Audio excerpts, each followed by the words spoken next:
La charité est la perfection de la loi, Romains 13, 10.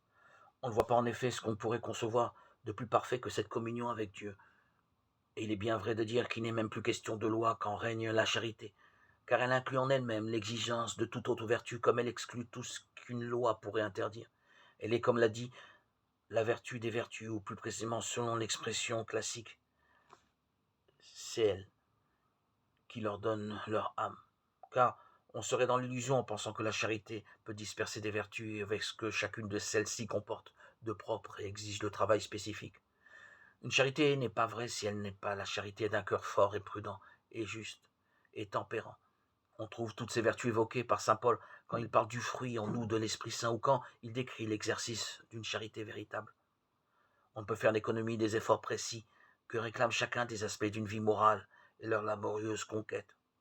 Faute de donner à la charité ce qu'il faut bien appeler son corps, on la réduit à un sentiment chaleureux, peut-être, mais fugitif et trompeur. N'animant plus rien, il devient un rêve. Ce sont là les leçons permanentes de la morale chrétienne trop facilement oubliées. Le saint, l'exemple du Christ, n'est que charité.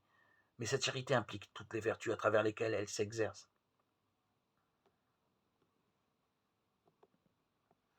Tant que cette charité est amenée à juger d'une sainteté, elle doit se proposer à tous et à toutes en exemple.